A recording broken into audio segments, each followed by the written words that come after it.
నమస్తే welcome to STV news ముందుగా headlines చూద్దాం.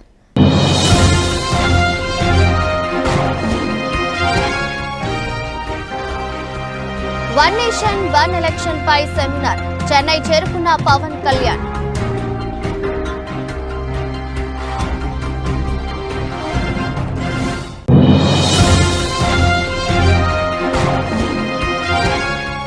ఆపరేషన్ కగార్ పేరుతో కేంద్ర ప్రభుత్వం నిర్వహిస్తున్న దమనకాండను ఆపాలి. ప్రభుత్వాలను సిపిఐ రాష్ట్ర కార్యదర్శి రామకృష్ణ డిమాండ్.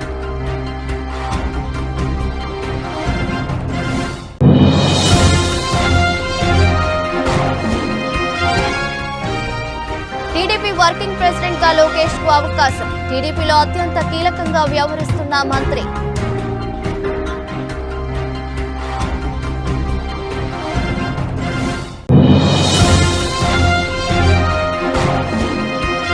విజయవాడ బీఆర్టీఎస్ రోడ్డులో ఘనంగా ప్రారంభమైన రాష్ట్ర స్థాయి థీమ్ యోగా కార్యక్రమాలు. నగరం నలుమూలల నుంచి వేలాదిగా తరలివచ్చిన యోగా ఉత్సాహితులు. వన్ నేషన్ వన్ ఎలక్షన్ పై సోమవారం ఉదయం నిర్వహించే సెమినార్లో ముఖ్య అతిథిగా పాల్గొనేందుకు జనసేన అధ్యక్షులు రాష్ట్ర ఉప ముఖ్యమంత్రి పవన్ కళ్యాణ్ గారు చెన్నై చేరుకున్నారు. ఆదివారం రాత్రి ఢిల్లీ నుంచి చెన్నై చేరుకున్నారు. చెన్నై విమానాశ్రయంలో ఆయనకు తెలంగాణ మాజీ గవర్నర్ శ్రీమతి తమిళిసై సౌందరరాజన్ సాదరంగా స్వాగతం పలికారు. తమిళనాడుకు చెందిన సీనియర్ రాజకీయ నాయకులు, పర్యావరణ ఉద్యమకారులు శ్రీ కెఎస్ రాధాకృష్ణన్, ఆ రాష్ట్ర బీజేపీ నాయకులు శ్రీ ఎం చక్రవర్తి, శ్రీ అర్జునమూర్తి, అమర్ ప్రసాద్ రెడ్డి తదితరులు ఘన స్వాగతం పలికారు. పవన్ కళ్యాణ్ గారి రాక సమాచారం తెలుసుకుని భారీ సంఖ్యలో జనసేన శ్రేణులు విమానాశ్రయానికి చేరుకుని పార్టీ జెండాలు ప్రదర్శిస్తూ జేజేలతో స్వాగతం పలికారు. పవన్ కళ్యాణ్ గారు బస చేసిన హోటల్ దగ్గర బీజేపీ తమిళనాడు రాష్ట్ర అధ్యక్షుడు నయనార్ నాగేంద్రన్, పలువురు బీజేపీ నేతలు స్వాగతం పలికారు. ఈ రోజు ఢిల్లీలో గౌరవ ప్రధానమంత్రి నరేంద్ర మోదీ గారి అధ్యక్షతన జరిగిన ఎన్డీఏ పాలిత రాష్ట్రాల ముఖ్యమంత్రులు, ఉప ముఖ్యమంత్రుల సమావేశంలో పాల్గొని అక్కడి నుంచి నేరుగా చెన్నైకి చేరుకున్నారు.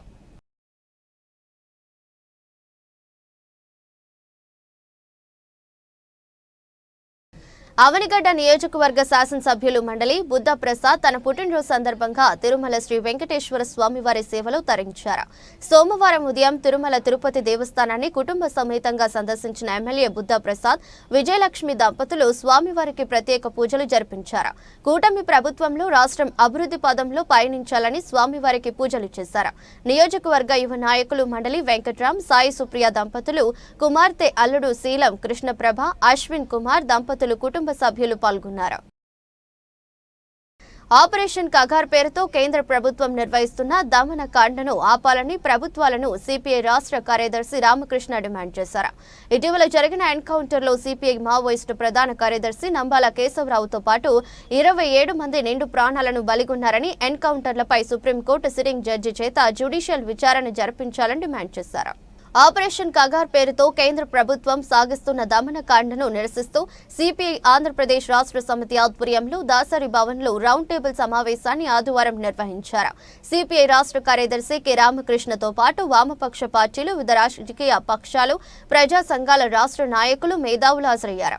ఈ సందర్భంగా రామకృష్ణ మాట్లాడుతూ సాక్షాత్తు ప్రధాని మంత్రి నరేంద్ర మోదీ సైతం ఈ ఎన్కౌంటర్లు చేసిన వారిని అభినందిస్తూ ప్రకటన ఇవ్వటం సిగ్గుచేటన్నారు. భౌతిక కాయాలను కుటుంబ సభ్యులకు ఇవ్వకుండా 4-5 రోజులుగా జాప్యం చేయడాన్ని తప్పుపట్టారు. దేశంలో స్వాతంత్ర్యం వచ్చాక ఇంత దుర్గారంగా ఏ ప్రభుత్వము వ్యవహరించలేదన్నారు. అటవీ సంపదను కార్పొరేట్లకు దోచిపెట్టడానికే ఈ బూటకపు ఎన్కౌంటర్లకు పాల్పడుతుందని మండిపడ్డారు. మావోయిస్టులు చర్చలకు సిద్ధమైన తరుణంలో వారితో చర్చలను కేంద్రం కొనసాగించాలని, ఈ బూటకపు ఎన్కౌంటర్లపై సుప్రీంకోర్టు సిట్టింగ్ జడ్జి చేత జ్యుడిషియల్ విచారణ జరిపించాలని డిమాండ్ చేశారు. ఆపరేషన్ కగార్ పేరుతో ప్రభుత్వాలు నిర్వహిస్తున్న దమనకాండను ఆపాలని ఇవాళ రౌండ్ టేబుల్ సమావేశం తరఫున తీర్మానించడం జరిగింది. ఎందుకంటే ఆపరేషన్ కగార్ అనే పేరుతో దఫాలుగా ఇవాళ బూటకపు ఎన్కౌంటర్లు చేస్తూ ఉన్నారు. ఇటీవలనే సిపిఐ మావోయిస్టు ప్రధాన కార్యదర్శి నంబాల కేశవరావు గారితో సహా 27 మంది నిండు ప్రాణాలు బలిగొన్నారు. దీనికంటే ముఖ్యంగా సాక్షాత్తు ప్రధానమంత్రి నరేంద్ర మోడీ గారే ఇవాళ ఎవరైతే ఎన్కౌంటర్ చేశారో వాళ్ళని అప్రిషియేట్ చేస్తూ ఆయన ప్రకటనలు ఇస్తూ ఉన్నా అంటే ఇంతకంటే సిగ్గుచేటైన విషయం ఇంకొట్టుందా అని నేను అడుగుతాను. పైగా వారి శవాలు వారి కుటుంబ సభ్యులకు ఆనవాయితీ ప్రకారం అందించాల్సింది పోయి గత 4-5 రోజులుగా వారిని కూడా మీరు నిలబెడతా ఉన్నారంటే నిజంగా చాలా బాధాకరము.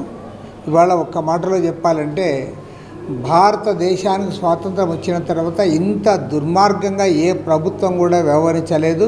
ఇవాళ కేంద్రంలో అధికారంలో ఉన్న నరేంద్ర మోడీ ప్రభుత్వం ఆదివాసీలను ఊచకోత కోసి ఆపరేషన్ కగార్ పేరుతో అక్కడున్న అటవీ సంపదనంతా కూడా కార్పొరేట్లకు దోచిపెట్టడానికి ఈ కార్యక్రమాన్ని చేపట్టారు.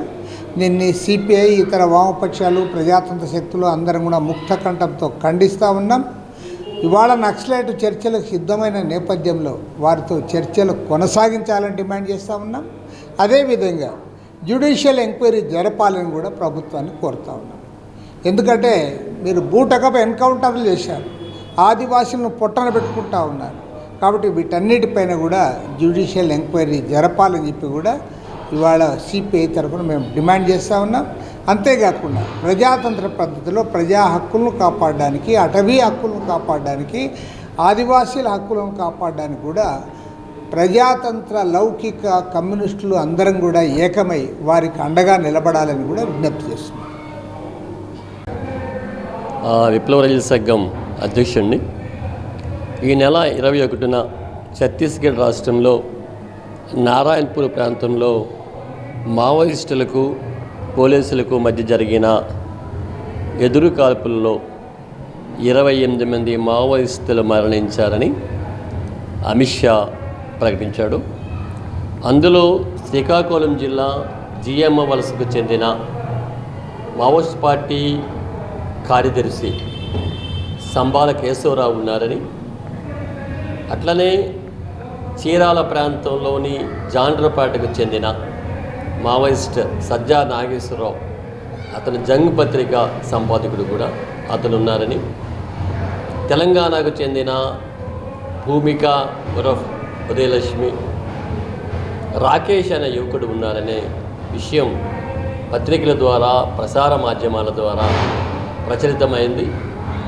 దాదాపు ఇవాళ 25వ తారీఖు ఈ శవాలను పోస్టుమార్టం నిమిత్తం నారాయణపూర్ ప్రభుత్వ ఆసుపత్రిలో ఉంచారు. కానీ వారి రక్త సంబంధీకులకు, ప్రజా సంఘాలకు ఈ శవాలను ఇవ్వడానికి కేంద్ర రాష్ట్ర ప్రభుత్వాలు నిరాకరిస్తున్నాయి. అందులో భాగంగానే సిపిఐ రాష్ట్ర శాఖ ఆధ్వర్యంలో ఇక్కడ ఈ రౌండ్ టేబుల్ సమావేశం జరుగుతూ ఉన్నది.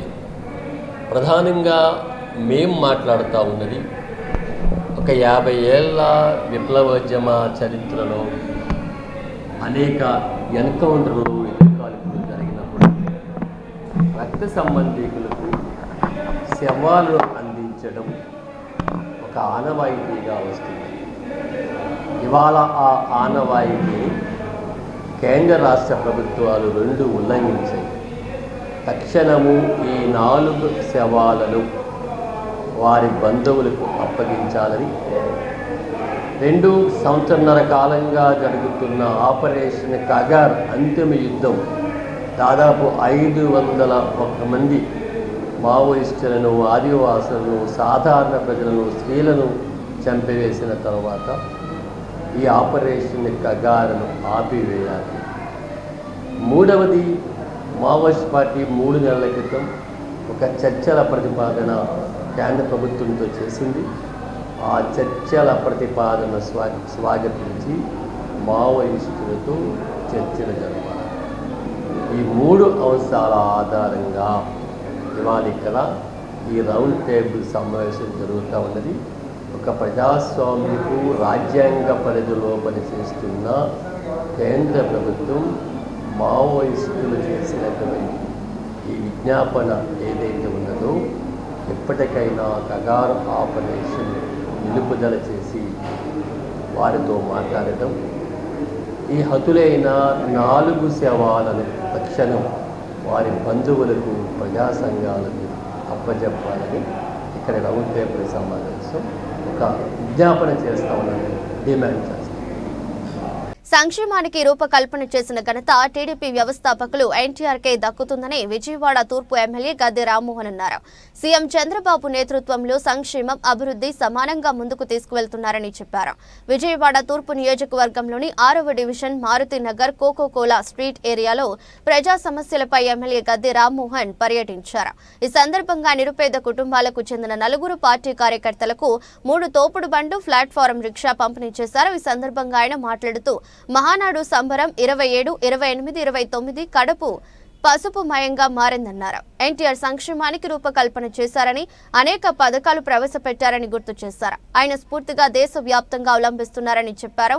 జాతీయ పార్టీలు సైతం తెలుగుదేశం పార్టీని ఆదర్శంగా తీసుకుంటున్నాయని చెప్పారు. 3 తోపుడు బండ్లు, ప్లాట్ఫారం రిక్షా నందమూరి తారక రామారావు స్ఫూర్తితో ఇవ్వడం జరిగిందని, ఆయన మార్గంలో నడుస్తూ అనేక సేవా కార్యక్రమాలు చేయడం జరుగుతుందన్నారు. మహానాడు సంబరం ఈ రోజున రేపు 27, 28, 29 కడపలో జరుగుతూ ఉంది. కడప అంతా కూడా పసుపుమయంగా ప్రజలందరూ కూడా ఇన్నాళ్ళకి ఈ పండగ మా ప్రాంతంలో జరుగుతుందని చెప్పి ఎంతో ఆనందంగా వాళ్ళు ప్రతి ఒక్కరిని ఆహ్వానిస్తూ ఉన్నారు. కడపలో ఇన్ని లక్షల మంది వస్తే అక్కడ ఫెసిలిటీస్ లేకపోయినా అక్కడున్న పౌరులందరూ కూడా మా ఇంటికి రండి, మా ఇంట్లో ఉండని చెప్పి లక్షలాది మంది ఎదురొచ్చి లక్షలాది మందిని వాళ్ళ అతిథులుగా చూసుకునే సంకల్పంతో అక్కడ పండుగ జరుగుతాం. మనందరం కూడా గమనించుకోవాలా, నందమూరి తారక రామారావు గారు రాజకీయ పార్టీ పెట్టిన తర్వాత మాత్రమే సంక్షేమ కార్యక్రమాలకు ఒక రూపణ వచ్చింది, ఒక రూపకల్పన జరిగింది. ఎందుకంటే గతంలో ఎప్పుడు లేవు పెన్షన్లు ఇవ్వటం, గతంలో ఎప్పుడు లేవు పక్కా గృహ నిర్మాణం ఇవ్వటం ఎప్పుడు లేదు, గతంలో ఎక్కడా కూడా లేదు 2 రూపాయలకే కిలో బియ్యం పథకం. ఇలాంటివి ఇంకా అనేకమైన కార్యక్రమాలు ఆయన ప్రారంభిస్తే ఇవాళ భారతదేశంలో అన్ని రాజకీయ పార్టీలు కూడా ఆ కార్యక్రమాలనే కొనసాగిస్తూ ఉన్నాయి. ఒక ఆంధ్ర రాష్ట్రంలో కాదు, ఇక్కడ పెట్టిన పెన్షను భారతదేశంలో అన్ని రాష్ట్రాల్లో కూడా ఇవాళ ప్రారంభించినాయంటే రామారావు గారి స్ఫూర్తి. ఇక్కడ పెట్టిన పక్కా గృహ నిర్మాణం దేశమంతటా కూడా ఆ కార్యక్రమం మీద ప్రధానమంత్రి గారి దగ్గర నుంచి ప్రతి రాష్ట్ర ముఖ్యమంత్రి కూడా ఆ కార్యక్రమం మీద శ్రద్ధ చూపిస్తున్నారంటే నందమూరి తారక రామారావు చూపించిన దారి. అదేవిధంగా 2 రూపాయల కిలో బియ్యం వాళ్ళ భారతదేశం అంతా కూడా కిలో బియ్యం ఊరికి ఇస్తూ ఉన్నారంటే అది రామారావు గారు చూపించిన బాట.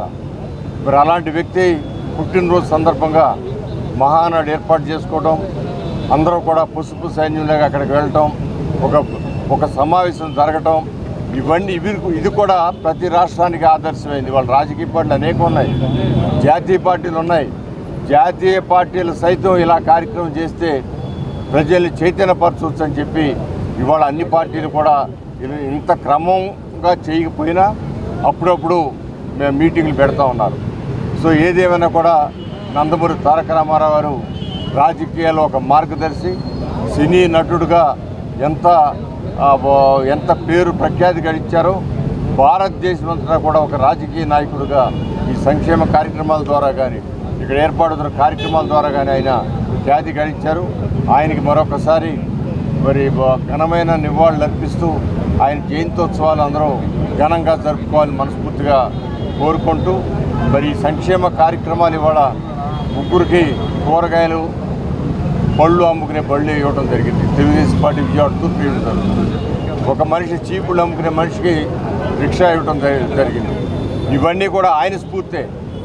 ఆయన వచ్చిన తర్వాత, ఆయన ముఖ్యమంత్రి అయిన తర్వాత మొట్టమొదటిగా పార్టీ నాయకులు చెప్పింది, మిమ్మల్ని ప్రజలకు గెలిపించింది హైదరాబాద్లో నివాసం ఉండటానికి కాదు, మీ ప్రాంతాలకు వెళ్ళి నిరంతరం ప్రజల మధ్య తిరుగుతూ వాళ్ళ సమస్యలు పరిష్కారం కోసం ప్రయత్నం చేయండి, వాళ్ళకి సేవ చేయండి, వాళ్ళ ఇబ్బందుల్లో ఉన్న వాళ్ళని ఆదుకోండి అని చెప్పి ఆయన చూపించిన స్ఫూర్తి వల్ల ఇవాళ ఇలాంటి కార్యక్రమాలు కూడా జరుగుతున్నాయని మరి ఆయన ఘనమైన నివాళులు ఘనంగా ఆయన గుర్తు చేసుకుంటూ మరి ఈ కార్యక్రమాన్ని జయప్రదం చేసిన విజయవాడ తూర్పు తెలుగుదేశం పార్టీ, అదేవిధంగా మా జనసేన పార్టీ, అదేవిధంగా బీజేపీ పార్టీ, కూటమి పార్టీలు అన్నీ కూడా కలిసి విజయవాడ తూర్పు నియోజకవర్గంలో ఇలాంటి కార్యక్రమాలు చేపడుతున్నాం. ఎవరికి తోచిన విధంగా అది ఎదుటివాడికి తోటివాడికి సాయం చేసే కార్యక్రమాలు చేయడం జరుగుతోంది. మరొక్కసారి కూటమి ప్రభుత్వం వర్ధిల్లాలని, ఆ కూటమి నాయకులు నారా చంద్రబాబు నాయుడు గారు, పవన్ కళ్యాణ్ గారు, అదేవిధంగా మోడీ గారు, ఇలా ముగ్గురు కలయికతో ప్రతి ఒక్క మనిషి కూడా కావాల్సిన అవసరాలు తీరాలని మనస్ఫూర్తిగా కోరుకుంటున్నాను. నమస్కారం. ఈరోజు తూర్పు నియోజకవర్గ శాసనసభ్యులు పేదల పాలిట పెన్నిది మన గద్దె రామ్మోహన్ గారు 6వ డివిజన్లో పర్యటించడం జరిగింది. మన మాజీ అర్బన్ నాయకులు పడాల కన్నా గారి వర్ధంతి కార్యక్రమంలో పాల్గొని నివాళులర్పించడం జరిగింది. అలాగే ప్రతిరోజు నిత్యం ఎవరికో వాళ్ళకి సాయం చేయిందే నిద్రపోరు మన ఎమ్మెల్యే గారు. ఈ రోజున 6వ డివిజన్లో ఒకరికి లక్ష్మి అనే ఆవిడకి కూరగాయలు అమ్ముకోవడానికి, అలాగే కోటేశ్వరరావు అనే వ్యక్తికి ప్లాస్టిక్ సామాన్లు అమ్ముకోవడానికి తోపుడు బండి, అలాగే ఇంకొక మహిళకి పళ్ళు అమ్ముకోవడానికి ఒక బండి, అలాగే ఇంకో రిక్షా కార్మికుడికి చీపులు అమ్ముకోవడానికి మొత్తం 4 బళ్ళు ఇవ్వడం జరిగింది. దాదాపు 70 నుంచి 80 వేలు ఖర్చుతో ఈరోజు ఇవ్వడం జరిగింది. ఈ రోజు నారా చంద్రబాబు నాయుడు గారు P4 మార్గదర్శి అని చెప్పి ఒక కొత్త కార్యక్రమానికి శ్రీకారం చుట్టడం జరిగింది. మన తూర్పు నియోజకవర్గంలో గద్దె రామ్మోహన్ గారు ఎప్పుడైతే ఛార్జ్ తీసుకున్నారో ఇన్ఛార్జిగా, అప్పటి నుంచే ఈ మార్గదర్శి P4 అనే కార్యక్రమం పేరైతే పెట్టలేదు, కానీ అనునిత్యం పేద ప్రజలకి చదువు రూపేణా కానివ్వండి, వాళ్ళు ఆర్థికంగా నిలబడేదానికి కానివ్వండి, లేదా ఏదైనా యాక్సిడెంట్ అయినా లేదంటే వైద్య ఖర్చులు ఉన్నా కూడా ఆయన సొంత నిధులతో ప్రతి ఒక్కరికి కూడా ఏదో రకంగా సాయం చేసి వాళ్ళ పేదరికాన్ని నుంచి బయటపడేయాలనే మంచి ఉద్దేశంతో ఆ రోజునే మంచి ఆలోచనతో వచ్చి రాజకీయాల్లోకి సేవ చేస్తున్న మా గద్దె రామ్మోహన్ గారికి ఎప్పుడు కూడా మేము కృతజ్ఞతలై ఉంటామని చెప్పి సందర్భంగా తెలియజేస్తూ, ప్రతి ఒక్కరూ కూడా మా ఎమ్మెల్యే గారు ఆదర్శంగా తీసుకుంటే ఈ రోజున ఆంధ్రప్రదేశ్లో నిరుపేద కుటుంబాలు అనేవి ఉండవు.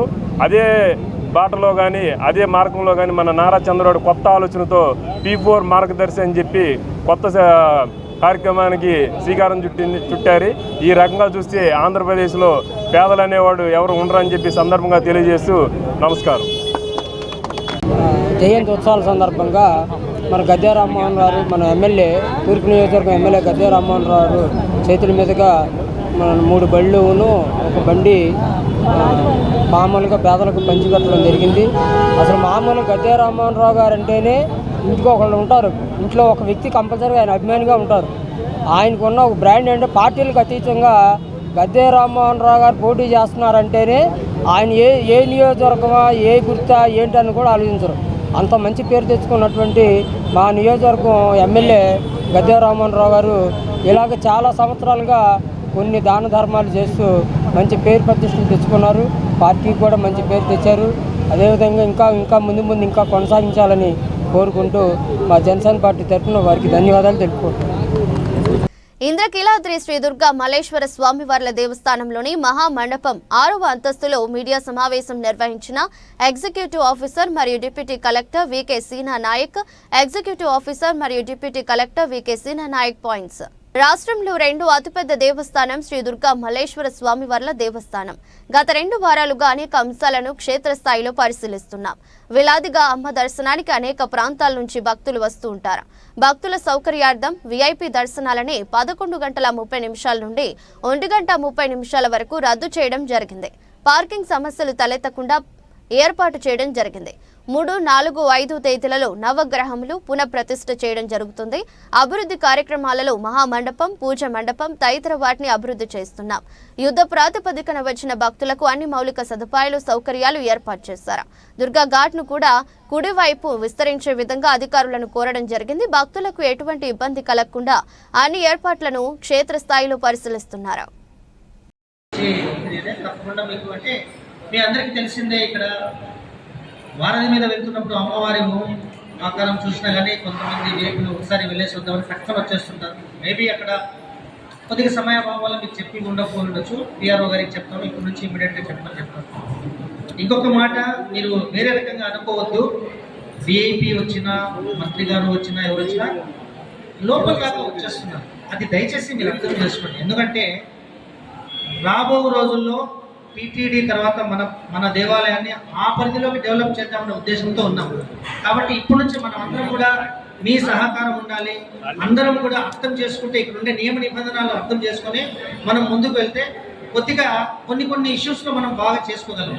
లోపల దాకా వచ్చేస్తున్నారు, తోపులాట, సాధారణ భక్తులు ఇబ్బంది పడుతున్నారు. మొన్న నేను ఒకటి గమనించాను.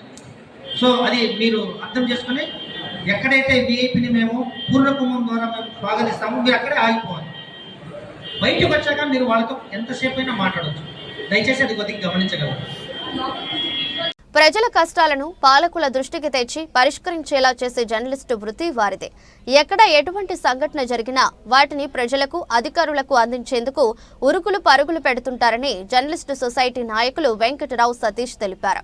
ఇటువంటి జర్నలిస్టులు సొసైటీగా ఏర్పడి గూడు కల్పించేందుకే దాదాపు 2 దశాబ్దాలుగా పోరాటం చేస్తూనే ఉన్నారు. పాలకులు మారుతున్నారు, అధికారులు వచ్చి వెళుతున్నారు, ఏళ్లు గడుస్తున్నాయి, కొంతమంది చనిపోయారు. అయినా సొసైటీకి స్థలం మాత్రం సొంతం కాలేదని ఆవేదన వ్యక్తం చేశారు.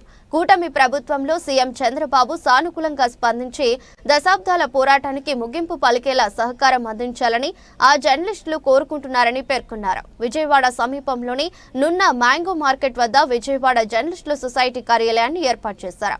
కార్యాలయాన్ని జర్నలిస్టు సొసైటీ ప్రతినిధులు వెంకట్రావు, సతీష్ లాంఛనంగా ప్రారంభించారు. ఈ సందర్భంగా కార్యాలయంలో జర్నలిస్టు మిత్రులు ప్రత్యేక పూజ కార్యక్రమాలు నిర్వహించారు. అనంతరం సొసైటీ ప్రతినిధులు మాట్లాడుతూ ప్రభుత్వ నిబంధనల ప్రకారం ఒక సొసైటీగా ఏర్పడి 2008లో అప్పటి ప్రభుత్వానికి ఆర్జీ పెట్టుకోవడం జరిగిందని, ఆనాటి ముఖ్యమంత్రి రాజశేఖర్ రెడ్డి దీనిపై స్పందించి నున్న ప్రాంతంలో వర్కింగ్ జర్నలిస్టు సొసైటీకి 7,51,752 సర్వే నంబర్లో 2008లో 3.52 ఎకరాలు కేటాయించడం జరిగిందన్నారు.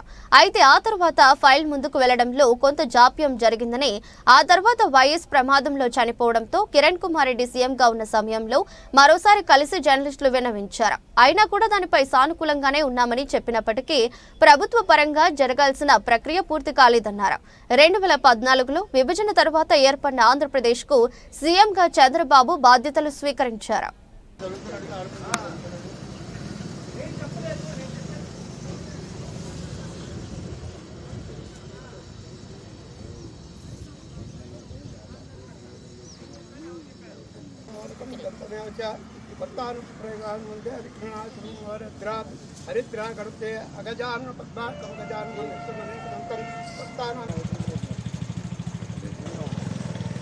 సపరేట్ చేశాం. ఆ 2 జాబితాలో ఉన్న వాళ్ళందరూ స్పందించాల్సిందే. మిగతా వాళ్ళు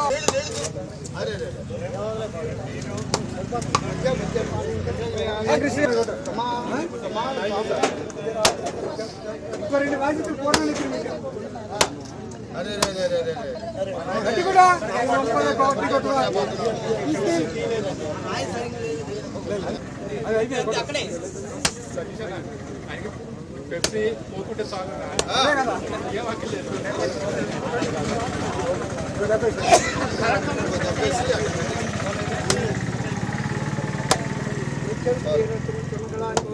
నాకు ఇచ్చే నేను చేస్తాను. నేను చేస్తాను.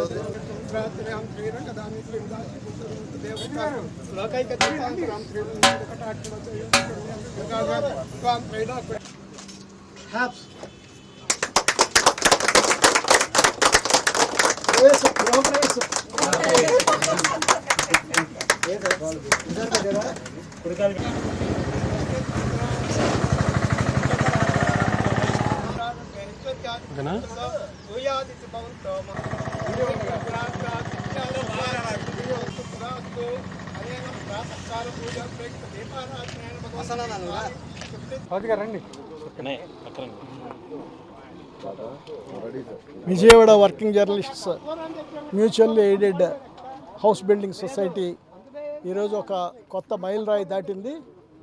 మా స్థలంలో ఇక్కడ గవర్నమెంట్ 2007వ సంవత్సరంలో కేటాయించిన ఈ స్థలంలో ఉన్న ఆక్రమణలు క్లియర్ చేసుకొని ఒక చిన్న షెడ్ వేసుకొని దీన్ని ఒక రకంగా మేము పాక్షికంగా స్వాధీనం చేసుకున్నట్టు జరిగింది. ఇక మేము చేసుకోవాల్సినటువంటి పని ఏంటంటే 160 మంది, ఇక్కడ 150 మంది జర్నలిస్టులు ఎవరైతే ఉన్నారో వాళ్ళందరికీ ఇక్కడ స్థలాలు హ్యాండ్ ఓవర్ చేసుకోవటం, గవర్నమెంట్ దగ్గరికి వెళ్ళి గవర్నమెంట్ చేత ఇక్కడ హౌస్ బిల్డింగ్ సొసైటీ తరఫున హౌస్ కట్టించివ్వటం అనేది ఒక ప్రధానమైనటువంటి కర్తవ్యం ఉంది. మా ఈ కర్తవ్యంలో మాకు బాగా సహకరించిన వాళ్ళు యార్లగడ్డ వెంకటరావు గారు, ఇక్కడ స్థానిక ఎమ్మెల్యే గారు, అలాగే కొలుసు పార్థసారథి గారు మంత్రి గారు కూడా మాకు ఇది సహకరిస్తామని, ఈ హౌస్ కట్టిసిస్తామని చెప్పి వాళ్ళు మాకు హామీ ఇచ్చారు. అసెంబ్లీలో కూడా దీని మీద ప్రస్తావించడం, మంత్రి గారు దానికి సమాధానం చెప్పడం, దీని మీద వెంటనే దీని మీద నిర్మాణాన్ని చేపడతామని చెప్పడం జరిగింది. ఇవి మాకు చాలా ఆశాజనకమైన విషయం. ఒక రకంగా 150 మంది 17 సంవత్సరాల్లో మేము ఆ రోజున 2007లో ఈ సొసైటీ ఫామ్ అయినప్పుడు, ఈ స్థలాన్ని తీసుకున్నప్పుడు ఉన్న వాళ్ళల్లో దాదాపు 10-15 మంది ఇప్పుడు చనిపోయారు. ఇంకా చాలామంది రిటైర్ అయ్యారు. అయినా సరే సొసైటీలో వాళ్ళకి సభ్యత్వాన్ని కొనసాగిస్తూ ఆ కుటుంబాలను కూడా అన్యాయం చేయకూడదు, వాళ్ళకు కూడా ఈ హౌస్ బిల్డింగ్ చేసి ఇవ్వాలి అని మేము అనుకున్నాము.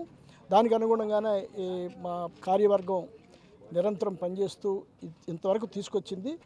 మేము మిగతా సభ్యుల్ని కోరాము. అలాగే మా ప్రజాప్రతినిధుల్ని ఇక్కడ కలెక్టర్ గారు, ముఖ్యంగా ఎంఆర్ఓ గారు, లోకల్ ఎంఆర్ఓ గారు, కలెక్టర్ గారు మాకు చాలా సహకరించారు. సహకరించిన అధికారులందరికీ మేము చాలా కృతజ్ఞతలు తెలియజేస్తా ఉన్నాం. ముఖ్యంగా ఎమ్మెల్యే వెంకట్రావు గారికి, అలాగే మంత్రి కొలుసు పార్థసారథి గారికి కృతజ్ఞతలు తెలియజేస్తున్నాం. మేము ముఖ్యమంత్రి గారిని కూడా కలిసి దీని మీద అభ్యర్థన చేయాలనుకున్నాము. ముఖ్యమంత్రి గారు కూడా పాజిటివ్గా స్పందించి ఈ కార్యక్రమాన్ని నిర్వహిస్తారని మా ఆశ మాకు ఉంది. దీన్ని కూడా మేము ముందుకు తీసుకుపోవడానికి ప్రయత్నం చేస్తాం. ఇది అందరూ జర్నలిస్టులు అందరి కర్తవ్యం కాబట్టి జర్నలిస్టులు కూడా సహకరించాలని కోరుతున్నాం. నా పేరు శివకృష్ణ సార్. మా నాన్నగారు సీనియర్ జర్నలిస్ట్ సాంబశివరావు గారు. తను టీవీలో కాలం చేశారు. మా నాన్నగారు ఎప్పుడు మాతో అనేటోళ్ళు, మనకంటూ సొసైటీ ఉంది, ఆ సొసైటీలో జర్నలిస్టుల తరఫున మనకు ఇల్లు వస్తుంది అని చెప్పి అంటూ ఉండేటోళ్ళు. మొన్న జరిగిన మీటింగ్ జరిగినప్పుడు యార్లగడ్డ వెంకట్రావు గారు తీసుకున్న చొరవతో మాకు చిన్న నమ్మకం కలిగింది, ఈసారి మా ఇల్లు పూర్తి అవుతుందని చెప్పి. అలాగే చంద్రబాబు గారు కూడా అనుకూలంగా స్పందిస్తారని కోరుకుంటున్నాము. ఈసారైనా మా సొంత ఇల్లు కళ నెరవేరాలని కోరుకుంటున్నాం సార్.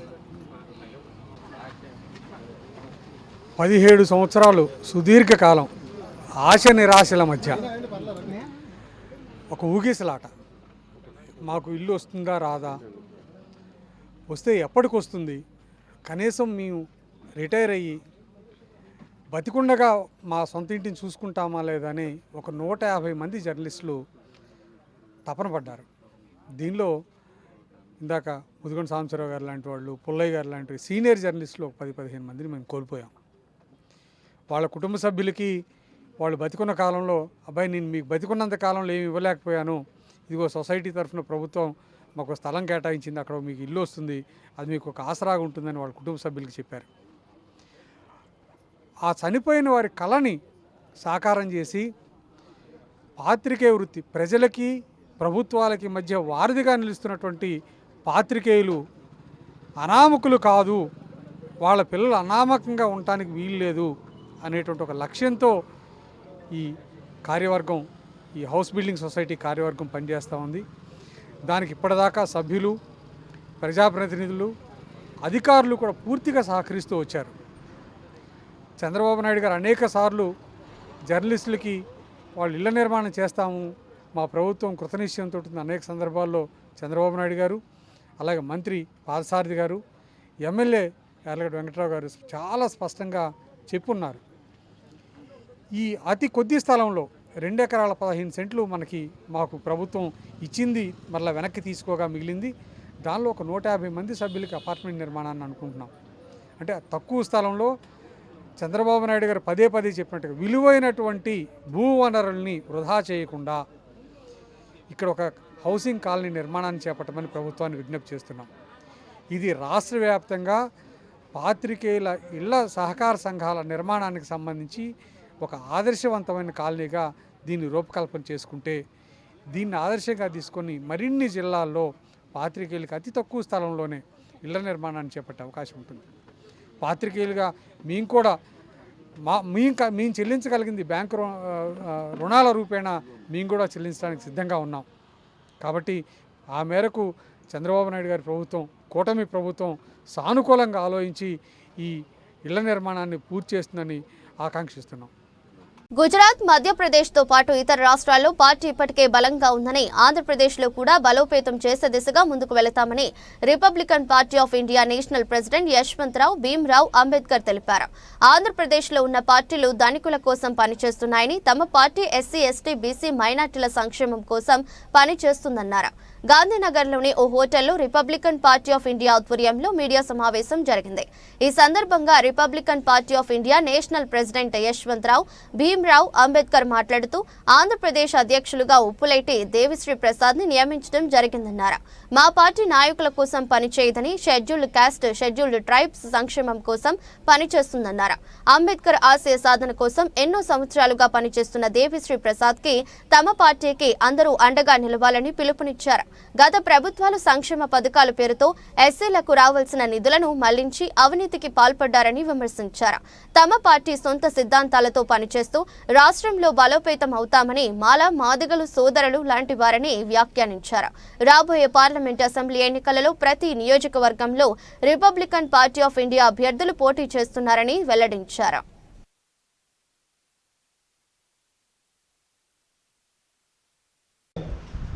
ఇంకా సెకండరీ మన ప్రాంతంకి జరుగుతున్న అన్యాయాలే మిగతా కొన్ని ప్రాంతాల్లో జరుగుతుంది. 5 points.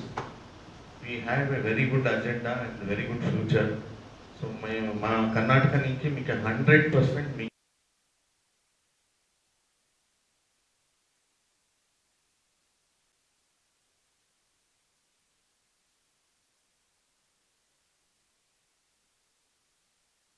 వాటర్ సార్ కూడా ఇప్పుడు సార్ క్వశ్చన్ అవుతారు, డెఫినెట్లీ మనం ఆన్సర్ ఇవ్వాలి.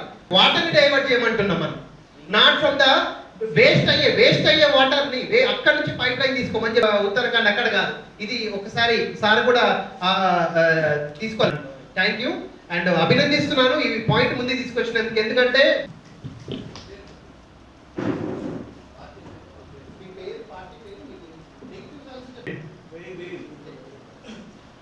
నా పేరు జేపీ డానియల్, నేను జేపీ పార్టీ ఫౌండర్ ప్రెసిడెంట్ని. ఈ ఆర్గనైజేషన్ పేరు? నా పేరు డాక్టర్ కర్ణం రాజేష్ కుమార్ అండి. Justice for south India moment founder, but not for separate nation. ఇక్కడ విషయం ఏంటంటే సౌత్ ఇండియాకు కొన్ని విషయాలు, చాలా విషయాలు అన్యాయం జరుగుతుంది.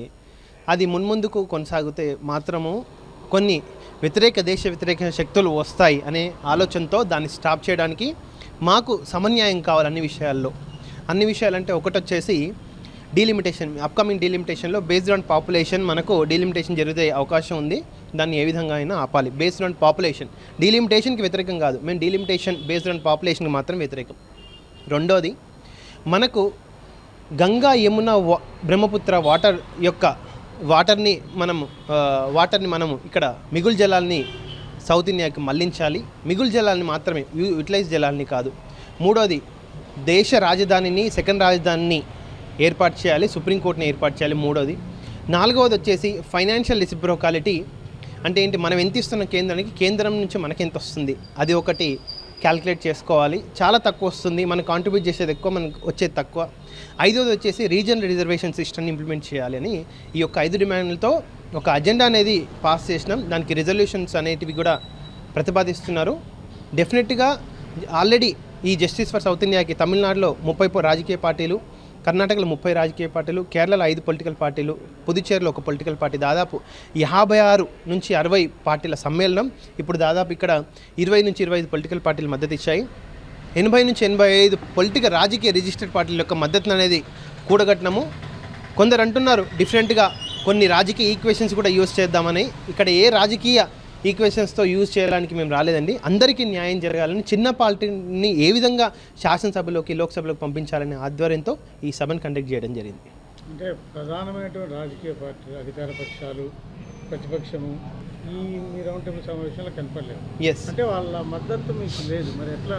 ఇప్పుడు అదే అండి, చిన్న రాజకీయ పార్టీలు దాదాపు 100 సంఖ్యలో ఉన్నాయి.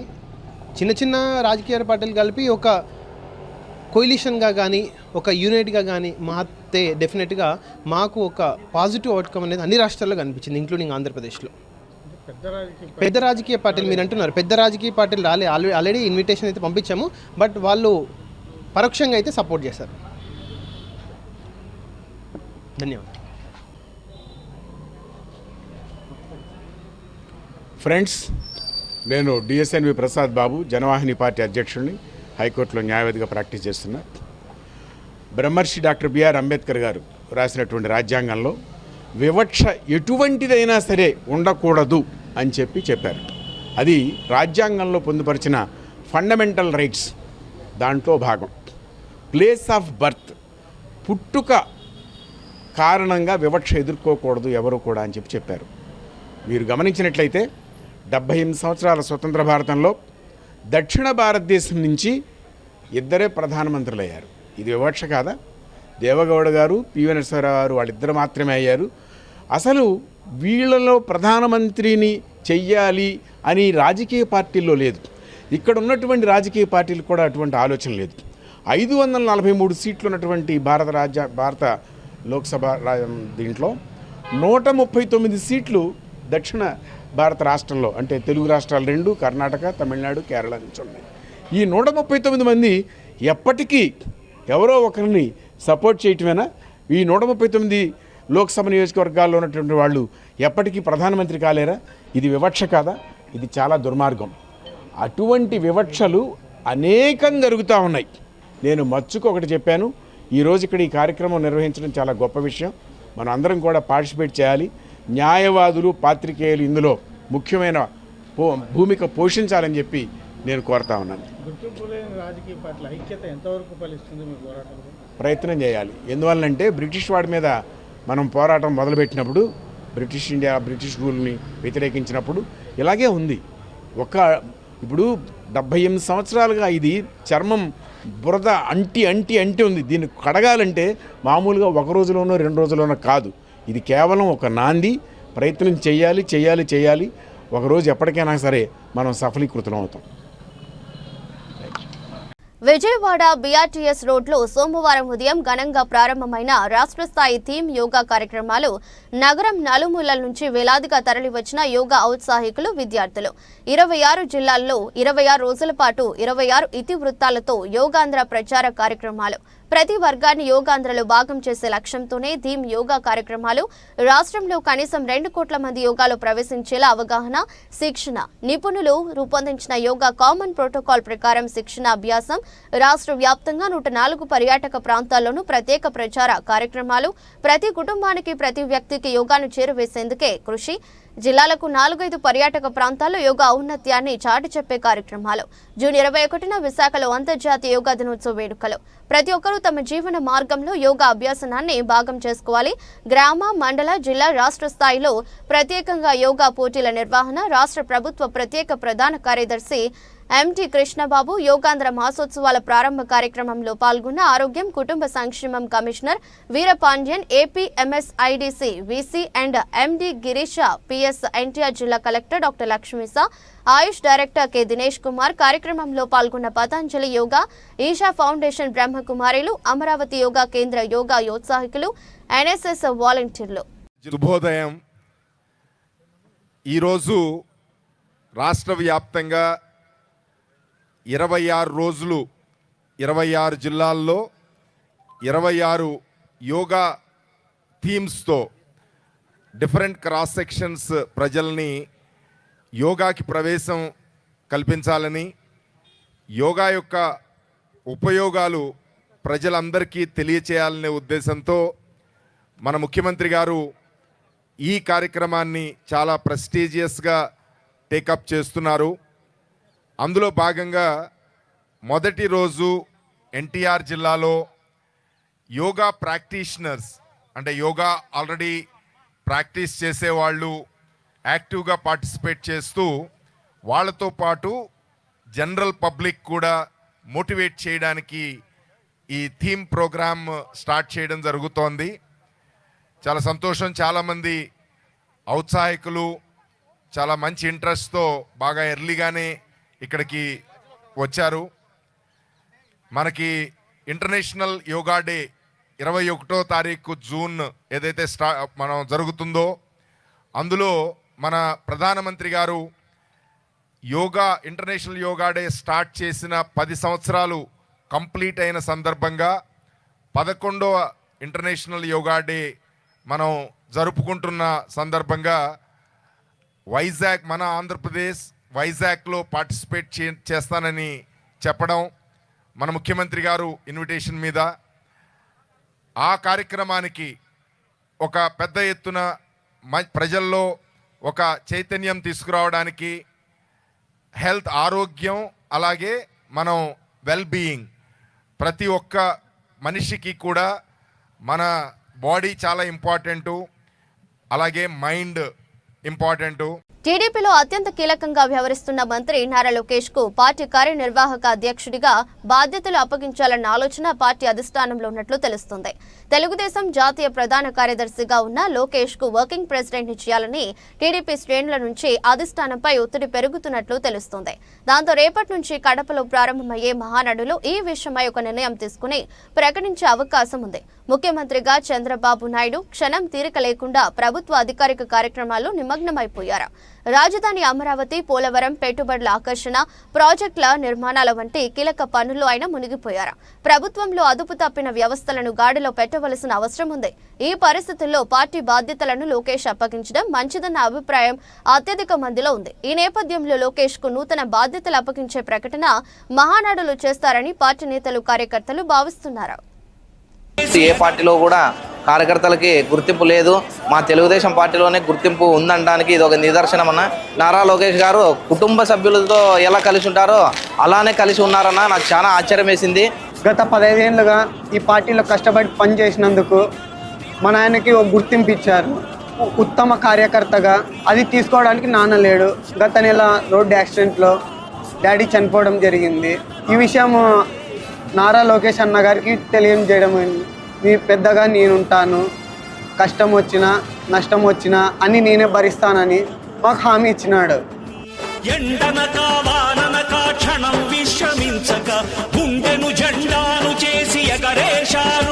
ఇప్పుడు అందరు సెల్యూట్లు కొడతారు, కానీ కష్టకాలాలు మనం మర్చిపోకూడదు, మన పడిన అవమానాలు మర్చిపోకూడదు. ఏం తప్పు చేయని చంద్రబాబు నాయుడు గారిని 53 రోజులు రాజమండ్రి జైల్లో బంధించారే, నేను మర్చిపోను. పల్నాడు జిల్లాలో ఎన్నికలు జరుగుతుంటే మన చంద్రయ్య నడి వీధిలో రోడ్డు పైన పడుకోబెట్టి ఒక్కసారి వాళ్ళ నాయకుడికి జై చెప్పమన్నారు, ఒక్కసారి వాళ్ళ పార్టీకి జై చెప్పు, నేను వదిలేస్తాను. ఆయన ఒక్కటే నవ్వుతా అన్నాడు, జై తెలుగుదేశం, జై చంద్రబాబు నాయుడు. ప్రాణాలు పోగొట్టుకున్న చంద్రయ్య. మీ అందరి పైన కూడా కేసులు పెట్టారు, అడుగడుగున అవమానించారు, కానీ మంది పసుపు జెండా ఎవరు మన అండర్ ఎస్టిమేట్ చేయలేరు. వార్తలు ముగించే ముందు మరోసారి హెడ్లైన్స్.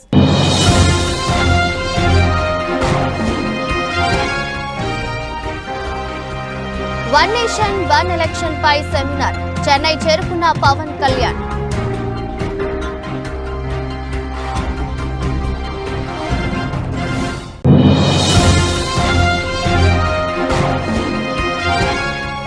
ఆపరేషన్ కగార్ పేరుతో కేంద్ర ప్రభుత్వం నిర్వహిస్తున్న దమనకాండను ఆపాలి, ప్రభుత్వాలను సిపిఐ రాష్ట్ర కార్యదర్శి రామకృష్ణ డిమాండ్.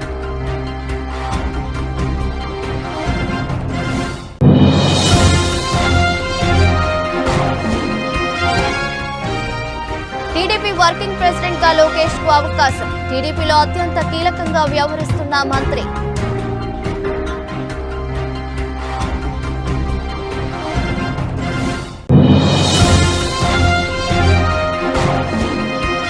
విజయవాడ బీఆర్టీఎస్ రోడ్డులో ఘనంగా ప్రారంభమైన రాష్ట్ర స్థాయి థీమ్ యోగా కార్యక్రమాలు, నగరం నలుమూలల నుంచి వేలాదిగా తరలివచ్చిన యోగా ఉత్సాహికులు. ఇది రెస్ట్ బులెటిన్. మరో బులెటిన్లో మళ్ళీ కలుద్దాం. అంతవరకు సెలవు, నమస్కారం.